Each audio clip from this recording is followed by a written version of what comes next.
Direct shoot मारेंगे मेरे को लगता है।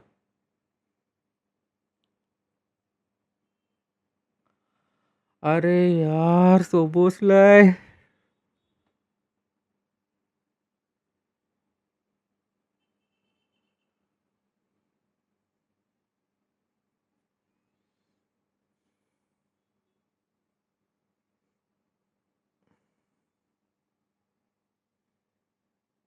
गया। मैच मैच के साथ टाइटल भी गया।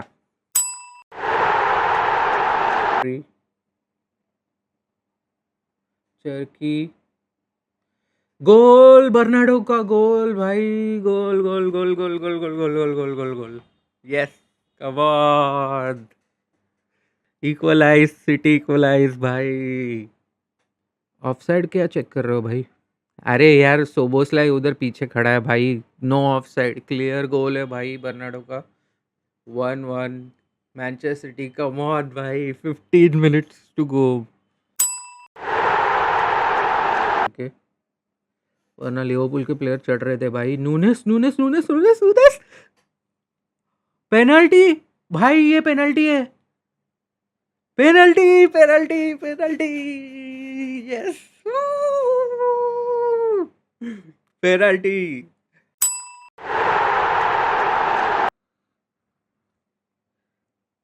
Holland, come on. Haaland Haaland, we stay in the title race. We stay in the title race. 6 points. 6 points. Woo! भाई क्या हम लोग एनफील्ड में जाके जीत रहे हैं भाई। क्या है भाई, ये गेम क्यों चालू है अभी तक? ये गेम क्यों चालू है अभी तक? मेरे को तो वो बताओ तुम लोग भाई। क्या लिवरपूल सिटी क्या गेम है भाई? ये क्या गेम है यार?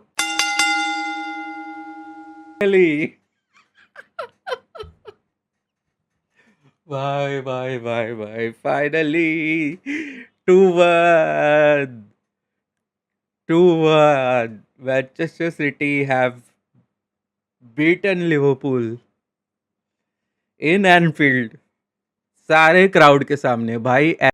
We finally won at Anfield. Manchester City Anfield में जाके जीत चुकी है भाई। ये कैसे हुआ भाई? What happen, what just happen, what just we saw भाई? What a game of football भाई। Classic premier league game match. मतलब एक टिपिकल मैनचेस्टर सिटी और लिवरपूल का जो एरा में जैसे मैच होता था, ये टिपिकल वैसा वाला मैच था भाई। End to end football, chaos, सब जगह पे केओस भाई। और क्या मैच था भाई ये। Premier League classic, definitely is going to be a Premier League classic. Game of the season में भी, गेम ऑफ द सीजन हो सकता है भाई। सब कुछ था इस गेम में।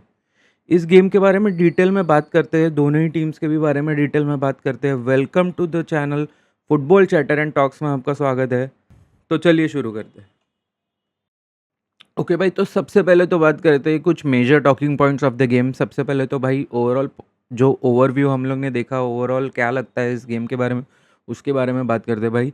सबसे पहले तो मैनचेस्टर सिटी के बारे में अगर बात करते हैं तो भाई फर्स्ट हाफ जो मैनचेस्टर सिटी का जैसा था, मतलब बहुत ही अटैकिंग फुटबॉल खेल रहे थे। कुछ ज़्यादा चांसेस भी बने थे हम लोग के, और अच्छे पोजीशंस पे हम लोग आके कुछ फाइनल थर्ड में अच्छे फिनिशेस ही करने थे, लेकिन वो हम कर नहीं पाए। चांसेस बहुत से बने थे लेकिन वो हमसे रह नहीं पाए भाई। थोड़ा वेस्टफुल थे हम लोग वो फर्स्ट हाफ में। लेकिन सेकेंड हाफ में तो भाई बात करें तो लिवरपूल सेकेंड हाफ के स्टार्ट में ही एक चांस बना था जिसमें मामूश को एक क्रॉस दिया गया था और गोलकीपर एलिसन आगे आया था। तो तभी एक चांस बना था, लेकिन वो उसके बाद से भाई चांस बना नहीं था। और लिवरपूल पूरा टाइम चढ़ के खेल रही थी। लिवरपूल अभी ओपन प्ले से भी गोल मारेगी, और भाई लिवरपूल कंट्रोल कर रही थी सेकेंड हाफ पूरा का पूरा। और Manchester City as usual first half अच्छा जाता है, सेकेंड हाफ में कहीं ना कहीं हम लोग भाई ऐसा लगता है कि we are not showing up in the game. और वैसा ही हो रहा था सेकेंड हाफ में। हम लोग धीरे धीरे करके भाई लिवरपूल के पास पोजीशन थी और हम लोग कंट्रोल नहीं कर पा रहे थे गेम को। और उसी वक्त एक मोमेंट आया जहाँ पे फ्री किक मिली, और सोबोसलाय वो फ्री किक ले रहे थे। फ्री किक काफ़ी लंबी थी, लाइक 30 यार्ड्स 40 यार्ड्स जितने लंबा था वो फ्री किक भाई। और सोबोसलाय पहले भी कर चुके हैं अर्सेनल के साथ। एक क्लासिक फ्री किक ऑलरेडी इसी सीज़न में मार चुके हैं एंड सोबोसलाइ वो फ्री किक लेते हैं एंड भाई मुझे लगा नहीं था सबसे पहले तो आई वाज़न्ट एक्सपेक्टिंग कल हम लाइव मैच देख रहे थे और उसमें मैं बोल रहा था भाई क्या करेगा ये डायरेक्ट शूट लेगा या कुछ डिप करेगा, क्रॉस देगा, कुछ करेगा। लेकिन बाद में लगा कि भाई अर्सेनल के साथ भी इसने शॉट लिया था, ये शॉट ही लेगा और उसने वो ही किया भाई शॉट लिया, क्लासिक शॉट लिया और भाई डोनारुमा हिला भी नहीं जगह से, हिला भी नहीं भाई जगह से वो इतनी क्लासिक फ्री किक थी भाई उसकी, भाई क्या गोल मारा भाई! मैं थोड़ी देर के लिए मैं स्टन, आई वाज़ स्टन और आई गेस उसने जब भी गोल मारी थी तभी 75-76 मिनट से ऊपर हो चुके थे। ज़्यादा टाइम नहीं बचा था गेम में और मुझे ऐसा लगा था भाई it's game over for city. जो प्रीमियर लीग का जो टाइटल और जो सब चल रहा है भाई I I think it was done and dusted. क्योंकि लिवरपूल इतना अच्छा खेल रही थी, मुझे लगा कि उस गोल मारने के बाद भी डोमिनिक सोबोसलाइ ने गोल मारने के बाद 1-0 हो गए थे, उसके बाद तो भाई और गेम कंट्रोल कर सकते हैं वो लोग। मुझे लगा था अभी यहाँ से लिवरपूल कंट्रोल करेगी और इट विल बी 1-0 या उसके बाद लिवरपूल एक और गोल मार सकती थी, लेकिन नहीं। ऐसा लग रहा था कि लिवरपूल बॉल कंट्रोल करेगी और बॉल रखेगी, लेकिन नहीं, लिवरपूल ने किया उसके अपोजिट। जैसे ही 1-0 का जो लीड मिला उसके बाद लिवरपूल ने अलाउ किया सिटी को, भाई तुम लोग कभी खेलो। बॉल रख रही थी सिटी और कुछ पासेस निकालने को देख रहे थे, चांसेस फाइनल थर्ड में तो मैंने कहा कि जैसे बन ही नहीं रहे थे, लेकिन बॉल रख रही थी। उसके बाद रायन चर्की आए थे भाई, रायन चर्की राइट विंग से भाई बॉल आगे लेकर जाते हैं और एक चिप इन या एक क्रॉस देते हैं towards Erling Holland. Erling Holland वहाँ पे बॉल जीतते हैं एंड अपना हेडर से वो बर्नार्डो सिल्वा देखते हैं कि बर्नार्डो सिल्वा एक रन निकाल रहे हैं एंड बर्नार्डो सिल्वा को एक पास दे देते हैं एंड गेस व्हाट भाई, बर्नार्डो सिल्वा वो गोल कन्वर्ट कर देते हैं और गोल मार एंड गेम गोज टू 1-1। उसके बाद मतलब ऐसा होता है कि बहुत से एंड टू एंड चांसेस भी बनते हैं और पूरा केओटिक फुटबॉल चालू हो जाता है भाई। एंड जैसे कि मैंने कहा कि लिवरपूल वापस से अलाउ ही करती है सिटी को बॉल रखने के लिए। सो मैटियस नूनेस के चांस के बारे में बात करते हैं भाई, उसको बॉल मिलता है, वो राइट विंग से भागता है बॉल अंदर क्रॉस देने के लिए, लेकिन ऐसा लगता है कि भाई वो शॉट नहीं ले पाएगा, अंदर क्रॉस नहीं मार पाएगा। तभी ऐसा लगता है कि भाई बॉल बाहर जाने वाला है, लेकिन तब तक एलिसन आता है, एलिसन उस पर चार्ज करता है, कुत्तों की तरह चार्ज करता है भाई। नूनेस लग भी नहीं रहा था कि वो क्रॉस देगा अंदर, हार्डली वो बॉल तक पहुंचेगा और शायद कुछ अंदर मार सकता है, नहीं पता नहीं, श्योर नहीं था इतना, लेकिन एलिसन कुत्तों की तरह उस पर दौड़ पड़ता है और एलिसन उसको फाउल कर देता है भाई, क्योंकि बॉल अभी तक बाहर नहीं गया था। मैटियस नूनेस ने टच किया था बॉल को, लेकिन बॉल आउट ऑफ प्ले नहीं गया था और जो फाउल एलिसन ने किया मैटियस नूनेस पे, उसकी मिलती है पेनल्टी टू मैनचेस्टर सिटी और तभी हो जाता है भाई भाई भाई भाई Erling Haaland takes the most crucial penalty of यार maybe of the season. भाई अगर गलती से मैनचेस्टर सिटी अगर ये टाइटल जीतती है तो ये जो पेनल्टी अर्लिंग हालैंड ने ली है ना भाई, इस पेनल्टी के बारे में बात की जाएगी कि ये कितनी क्रूशियल पेनल्टी थी। Erling Haaland penalty is the clutch moment of the season. तुम बोल रहे हो भाई पेनल्टी मारा है उसमें इतना क्लच और ये सब क्या है भाई? भाई it is a clutch moment of the season. If Manchester City go and wins the title somehow, भाई we will look at this particular moment and we will see कि भाई अर्लिंग हालैंड ने ये जो पेनल्टी मारी वो कितनी crucial थी। सबसे पहले तो भाई 90 मिनट्स के यहाँ पे गेम रुका हुआ है, एनफील्ड का क्राउड भाई एर्लिंग हालैंड प्रेशर में है। एक तुम्हारे पेनल्टी पे निर्भर करता है कि तुम्हारा पूरा सीज़न कैसा गया है, कैसा जाएगा भाई। 6 पॉइंट का गैप, 9 पॉइंट का गैप, ये सब चीज़ें अर्लिंग हालैंड के दिमाग में चल रही है भाई। Erling Haaland takes a fantastic penalty, buries the ball in and भाई Manchester City goes to a lead of 2-1 in the game. कुछ 7 या 6 मिनट का टाइम बचा था, एडेड टाइम जो मिला था वो, और भाई जब ये अर्लिंग हालैंड ने पेनल्टी मार दी भाई, एपिक मोमेंट।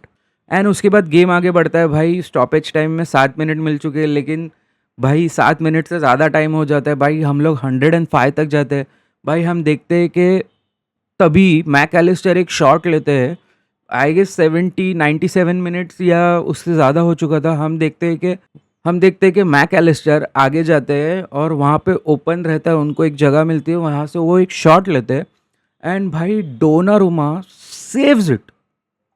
भाई साहब, ये भी क्लच सेव हो सकता है। What A save it was भाई, यहाँ पे गेम वापस 2-2 हो जाता था। What A save bye Donnarumma भाई। और क्या शॉट लिया था मैक एलिस्टर ने। वापस से हम बोलते थे कि भाई ये सोबोस्लाई के लेवल का गोल था ये। बाहर से शूट मारता है Szoboszlai and Donnarumma saves it by just tip of his hand भाई। chaotic game again, what a chaotic situation था भाई ये गेम में। और फिर कॉर्नर मिलता है और फिर बाद में हम देखते हैं कि एलिसन भी वहाँ पे आ गया है, क्योंकि Liverpool also needs point from this game भाई। They also want to stay in top 4। उनको भी फिनिश करना है टॉप 4 में, चैंपियंस लीग का स्पॉट अगले साल, ये सब चीज़ें लिवरपूल का भी कंटेक्स्ट है इसमें भाई। एलिसन आते हैं आगे और एलिसन भाई वहाँ पे कॉर्नर लिया जाता है। मैनचेस्टर सिटी के डिफेंडर्स क्लियर करते हैं बॉल को और फिर बाद में चर्की को बॉल मिलता है। कैसे कैसे करके चर्की वहाँ पे बॉल जीत जाता है, चर्की को बॉल मिलता है वहाँ पे एंड फिर भाई हम देखते हैं कि सोबोस्लाई वहाँ पे रुके, चर्की उधर से एक शॉट ले लेते हैं टूवर्ड्स गोल जो ओपन है, बिकॉज एलिसन सिटी के यहाँ पे अटैक कर रहे हैं। चर्की वहाँ से एक शॉट ले लेते हैं, वो मारता है भाई, गोल पे जाने ही वाला रहता है कि we saw a fight between Erling Haaland and Szoboszlai. और पहले होता है कि सोबोस्लाई फाउल्स अर्लिंग हालैंड, उसका टी शर्ट पुल करते and it goes to say that Erling Haaland को अगर रोकता नहीं था तो अर्लिंग हालैंड बॉल पे जाता था और गोल स्कोर कर देता था। तो सोबोस्लाई पहले उसका टी शर्ट खींचते, उसका स्पीड स्लो करते, उसके बाद सोबोस्लाई अर्लिंग हालैंड के आगे जाते हैं और फिर अर्लिंग हालैंड सोबोस्लाई का टी शर्ट या हाथ खींचते पुल करते और सोबोस्लाई को रुकाते, but ball still goes in the net and for time being वो गोल दिया जाता है। स्कोर लाइन होती है 3-1 की एंड वहाँ पे हम देखते हैं कि पेप गार्डियोला फोर्डन के साथ भाई वहाँ पे सेलिब्रेट कर रहा है और मैं भी खुश हो रहा हूँ, सब मज़े चल रहा है भाई, फैंस खुश हो रहे हैं। उसके बाद आता है भाई वीएआर। भाई ये वीएआर वालों का ना सच्ची में कुछ करना पड़ेगा। अभी मैं यहाँ पे मेरा बायसनेस साइड में रख के भी एक चीज़ बोलता हूँ कि भाई वीएआर इतने फुद्दू लोग हैं ना भाई। मतलब वीएआर यहाँ पे आते हैं, इंटरवीन करते हैं। सबसे पहले तो मैं आपको बता दूँ कि जो टाइम चलता हुआ रहता है it was around 105 minutes. Added time दिया था 97 मिनट्स का, टाइम हुआ था 105 मिनट्स। तो ऑलरेडी इस गेम में कुछ ही सेकंड्स बचे थे।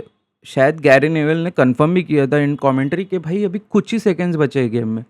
भाई कुछ सेकंड के लिए VAR intervenes in the game and वो यहाँ पे चेक करते हैं और वो भाई टेक्निकल में जाते हैं। पेप गार्डियोला ने इंटरव्यू में, अपने पोस्ट मैच इंटरव्यू में बोला कि भाई इतना टेक्निकल जाने की ज़रूरत नहीं थी। और पेप गार्डियोला ने भी बोला कि भाई इस टेक्निकल में जो टेक्निकलिटी में जो गया है ना वो, उसके वजह से सोबोस्लाई को 3 मैच का बैन मिला है अभी। और मैं यही चीज़ कह रहा हूँ भाई, सबसे पहले तो अगर एर्लिंग हालैंड बॉल स्कोर करने जा रहे हैं, उसको सोबोस्लाई ने पुश किया है, तो उसके बाद हालैंड ने भी उसको पुश किया है, बट उसके बाद भी अगर बॉल नेट में गया तो भाई तुम लोग गोल दे दो ना, क्या ही बड़ी बात हो जाएगी। कुछ ही सेकंड बचे थे, मैनचेस्टर सिटी वैसे भी जीत रही थी, तो तुमने क्या किया? नहीं, लेकिन तुमने अपनी मरवाई वहाँ पे। तुम लोग टेक्निकलिटी पे गए नहीं। सोबोस्लाई ने पहले हालैंड को क्लियर गोल स्कोरिंग अपॉर्चुनिटी से खींचा था, तो ये लो सोबोस्लाई को रेड कार्ड और हालैंड को फ्री किक, लो भाई वहाँ से गेम चालू करो। मतलब यार इस डिसीजन का भाई अगर टेक्निकली देखे तो सेंस बनता है, लेकिन यार तुम गेम स्टेट के बारे में तो भी तो सोचो भाई, क्या ही होने वाला था कुछ सेकंड्स में। अभी सोबोस्लाई भी 3 मैच बैन मिल चुका है। हम तो वैसे भी मैच जीत ही रहे थे, मैनचेस्टर सिटी तो मैच जीत ही चुकी है वैसे भी, बट इसमें सोबोस्लाई का तो हो गया ना 3 मैच का नुकसान। अभी लिवरपूल को आने वाले गेम 3 गेम बिना सोबोस्लाई के खेलने पड़ेंगे। Who is the best player of Liverpool of this season? This VR decision doesn't make any sense भाई। उसके बाद वही होता है, सिटी फ्री किक लेती है, शूट मारती है, बाहर जाता है ball, Alisson starts from the back, Alisson shoot मारता है डायरेक्टली अंदर and the referee stops the game, game खत्म, Manchester City wins this game. उसके बाद अगर स्टैट्स के बारे में बात करते हैं तो गाइज यहाँ पे स्टैट्स आप देख सकते हैं कि Liverpool was 46% position and Manchester city was 54% position. But ये मोस्टली सेकेंड हाफ की वजह से हुआ है भाई। फर्स्ट हाफ में it was Manchester city dominant. Manchester city के पास 65-70% पोजिशन थी, वेयर एल्स लिवरपूल के पास कम थी, 70% 30% तक ही पोजीशन थी। लेकिन सेकंड हाफ में बहुत सी चीज़ें बदली थी। Liverpool was dominating the ball and Liverpool के पास सेकंड हाफ में अच्छी पोजीशन थी, मैनचेस्टर सिटी के पास कम पोजीशन थी। उसके बाद भाई हम लोग लाइनअप्स में अगर प्लेयर्स रेटिंग के बारे में बात करें तो भाई यहाँ पे बर्नार्डो सिल्वा के सिर्फ 8 पॉइंट दिख रहे हैं यहाँ पे। लेकिन भाई मैं बोलता हूँ कि अब मुझे पता चला है कि बर्नार्डो सिल्वा पेप गार्डियोला का सबसे फेवरेट प्लेयर क्यों है। भाई बंदा कल फील्ड पे सब जगह पे था, सब जगह पे था। मतलब भाई अगर बैक से सिटी बिल्डअप कर रही है तो डिफेंस लाइन में नंबर 1 डिफेंस लाइन में भी बर्नार्डो सिल्वा आके पीछे से बॉल कलेक्ट कर रहा था, गोलकीपर से रिसीव कर रहा था और बॉल प्रोग्रेस में हेल्प कर रहा था। उसके बाद हम लोग अगर राइट विंग या लेफ्ट विंग पे भी कभी हम लोग देखें तो उधर भी था भाई। मिडफील्ड में तो वो रहेगा ही क्योंकि मिडफील्डर स्टार्ट किया था एज ए गेम। लेकिन राइट विंग लेफ्ट विंग पे भी खेल रहा है भाई, सब जगह पे था बर्नार्डो सिल्वा। बॉल प्रेस कर रहे थे हम लोग, अगर विदाउट द बॉल प्रेस कर रहे, जब लिवरपूल पीछे से बॉल प्रोग्रेस कर रही है उनके गोलकीपिंग से, उनके गोलकीपर से बॉल प्रोग्रेस कर रही है, तो भाई बर्नार्डो सिल्वा प्रेसिंग लाइन को भी लीड कर रहा था। भाई he was the first one जो सामने से प्रेस भी कर रहा था मैनचेस्टर सिटी के लिए। तो भाई बर्नार्डो सिल्वा का अगर ये गोल भी नहीं मारता था और दूसरा कोई गोल मारता तो भी मैं बोलता कि भाई Bernardo Silva was the best player in the field in yesterday's match. भाई let's talk about the standings now. Premier league के स्टैंडिंग्स क्या कहते हैं भाई? मैनचेस्टर सिटी इस विन के बाद बहुत ही ज़्यादा इंपॉर्टेंट विन, एनफील्ड में सबसे पहले तो हम जीते भाई। जो मैंने बोला कि नहीं जीत रहे थे हम भाई, हम लोग एनफील्ड में जाकर सब क्राउड, इस बार तो क्राउड भी था यहाँ पे, तभी भी जीते हम लोग भाई। लो भाई हम लोग 50 पॉइंट्स पे और आर्सेनल इज ऑन 56 पॉइंट्स। तो 6 पॉइंट का गैप है भाई, 6 पॉइंट का गैप। उसके बाद कुछ आर्सेनल के आने वाले गेम्स के ऊपर नज़र डालते हैं भाई। ब्रेंटफोर्ड के साथ अवे गेम ट्रिकी होगा, उसके बाद वोल्स के साथ अवे गेम जीत जाएंगे, टॉटनहम के साथ अवे गेम। भाई टॉटनहम जैसे हम लोग के साथ ड्रॉ किए ना भाई, उनकी भी साथ करो, तुम लोग ड्रॉ करो उन लोग के साथ भी। उसके बाद चेल्सी के साथ घर पे, ब्राइटन के साथ अवे और फिर एवर्टन के साथ घर पे। भाई ट्रिकी फिक्चर्स है आर्सेनल के भी पेंडिंग। उसके बाद एक जो गेम होने वाला है वो एथिहाड में भी होने वाला है उनका, जो हम लोग के साथ होने वाला है भाई। It will be a title deciding match, definitely is going to be a title deciding match. अगर मैनचेस्टर सिटी क्योंकि अगर मैनचेस्टर सिटी आर्सेनल के साथ जो घर पे गेम है एथिहाड में, वो अगर हम लोग जीतते हैं तो भाई 3 पॉइंट्स का गैप बचेगा। भाई 3 पॉइंट्स इन सब मैचेस में कहीं ना कहीं आर्सेनल स्लिप अप कर सकती है भाई। उसके बाद अगर हम आने वाले फिक्चर्स पे ध्यान दें तो मैनचेस्टर सिटी के फिक्चर्स देखते हैं भाई। ये फुलहैम का घर पे है गेम प्रीमियर लीग का भाई, I think we are going to win this game. उसके बाद है न्यूकासल के साथ घर पे गेम है, Newcastle is a tough opponent भाई, टफ हो सकता है। लीड्स अवे ट्रिकी गेम है, ट्रिकी गेम है, मैं बस इतना बोलना चाहता हूँ। नॉटिंघम फॉरेस्ट घर पे जीत सकते हैं, वेस्ट हैम अवे जीतेंगे, क्रिस्टल पैलेस होम। भाई इसमें से अगर ट्रिकी फिक्सचर कोई है तो मुझे लगता है कि वो लीड्स वाला है। एंड न्यूकासल जो होम पे ट्रिकी हो सकता है, न्यूकासल कभी भी अच्छा भी खेलती है लेकिन यू नेवर नो भाई। तो भाई कल जो लिवरपूल के साथ हम लोग जीते हैं उसके बाद से टाइटल रेस और ज़्यादा इंटरेस्टिंग हो गई है। आने वाले मैचेस में काफ़ी मज़ा आने वाला है भाई अभी। और जिस इंटेंसिटी के साथ जो सेलिब्रेशन मैनचेस्टर सिटी और सब मैनचेस्टर सिटी के प्लेयर्स ने किया है ना भाई, अब टाइटल रेस काफ़ी ज़्यादा इंटेंसिव हो गई है। और जो न्यूट्रल्स का भी जो इंटरेस्ट है ना भाई, वो प्रीमियर लीग में अभी बना रहेगा भाई। तो अगर यहाँ तक आपने वीडियो देखा तो एक लाइक कर देना और चैनल को सब्सक्राइब कर देना भाई। काफ़ी सारे वीडियोस मैं ऐसे ही बनाते रहूँगा, डालते रहूँगा, तो बेल नोटिफिकेशन भी दबा देना। फुटबॉल चैटर से जुड़े रहने के लिए थैंक यू, बाय बाय।